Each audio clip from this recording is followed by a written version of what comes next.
not a growing career. I'm sorry. For everybody, I'm sorry. Actually, I've been doing this for about 25 years, and I started with B.F. Hutton, so technically I'm a formally trained stockbroker and I do financial, the whole thing. And Joe, for those who might not know you, you practice all kinds of law? I do. I practice personal injury law, I still practice criminal law, I practice employment law, and I don't chase ambulances anymore. Well, we have been trying to go through the issues that voters will be facing come next Tuesday. But let me now turn back to our two debaters and pose this question. The next President of the United States, together with the 111th Congress, will face many challenges ranging from the economy to energy policy to national security to the well-being of our planet. So, keeping in mind where we live, which president and which party would be better for the Central Valley and why? Jeff? Well, actually, all kidding aside, that's fairly easy to answer. We have seen in the last 8 years what a president has done for the Valley, or more correctly, what a president has done to the Valley. And I think we've had enough of that. I think an Obama administration will change the dynamic radically, and here is why. I think what you would find in an Obama administration is the number one thing that they will concentrate on is the question of energy and reliance on foreign oil and foreign energy. And the reason it's the number one point that they will take up is because energy affects everything else that happens, especially the things that happen here in the Valley.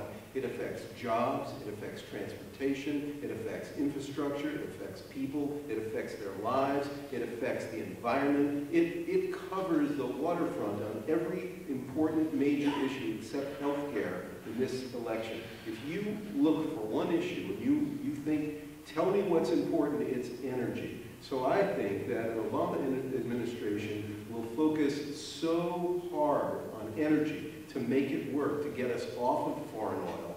And he's talking about everything. He's talking about wind, solar, biodiesel, tide. Tide energy is an incredible source that we have never even thought about. Well, some scientists have thought about tapping it, but the power of the ocean, the tide, can drive turbines and give us engines and energy in a way that we haven't really considered before. So it's all out there. It's thinking outside the box. It's what hasn't been done in the last 8 years or even in the last 20 years. It just hasn't. But now is the time, and you will see that being the number one focus of the Obama administration. It will help all parts of this country, and it will especially help the Valley. Tom, same question to you. Okay, as far as parties are concerned, or maybe let's call it philosophies, because there is a difference between party and philosophy. I think if you want to be honest and take a critical look at the state of California, you can see the ultimate outcome of what I would call liberal policies. You know, the tax rates are too high, the infrastructure is breaking down. Obviously, there's federal infrastructure that breaks down, but the state infrastructure is breaking down too. Part of the problem is we have way too many unions getting way too many dollars for producing too many goods. And I would like to see a much freer system in the sense that I'm not so anti-union that I don't understand the purpose of unions, but I think they've gotten out of control with the help of the legislature. So if you want to carry Joe's policies to the final degree, look at California. As far as the energy policy, I think his talking points are old. He's about a month late. The issues now are going to be taxes, and the issues are obviously going to be health care, because I have issues with health care. I can't find good guys in health care. I can't find good guys on the plaintiff side. I can't find good guys on the defendant side. I see a lot of people with their hands out, and I'm worried about health care, and I'm worried about where we're going when we have 83 million baby boomers who are getting older and are going to impact the system in a huge way. And just right now, starting with the Medicare, that's going to be a much worse problem than Social Security will ever be.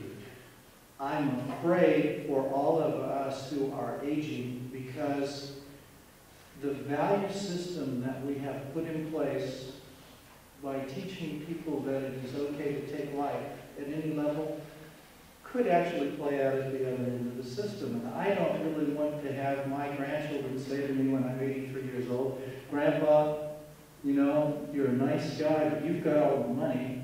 We're paying all the taxes, so the men will be here this afternoon, but we're going to give you a cake this morning and say goodbye. You know, because the baby boomers are going to be holding the gold.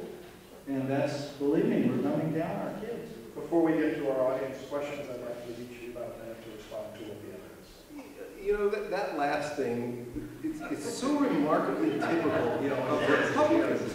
I mean, they love to scare you all. You know what? There's nothing to be afraid of. There really isn't. It's a lovely world. All we have to do is be smart about how we run it. That's really all that's going on. Tom says he doesn't know who the villains are in the healthcare problem. I'll tell you who the villain is. It's the insurance companies.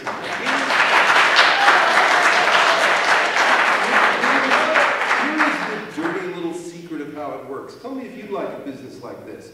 They don't make anything, they don't store anything, they don't manufacture anything, they don't transport anything. They sell you a piece of paper and they tell you that if something happens, all that money that you paid, you can be paid back. But then when you try to get paid back, they fight you for it. That's a great business to be in. They don't do anything except make money, and their executives are making a fortune. We are getting ripped off, and it ought to change. I don't trust me, I pay my own insurance premiums. It costs me $1,000 a month. I've got a $5,000 a year deductible. That is not fun. And trying to get paid, Joe is absolutely right. But we also have an awful lot of fraud and abuse, and we have a lot of personal injury attorneys who take a lot of cases that raise our premiums. If you had a problem and you needed to be helped, you would run to a lawyer because that's the only way you can get help. That's not true. If I had a problem and I needed help, I'd run to this lawyer. Actually, Thank you, Tom. You want my phone number? For a minute, I thought you were going to take up the no, I've used Joe. Joe is very good. Joe uses me frequently. We're going to take another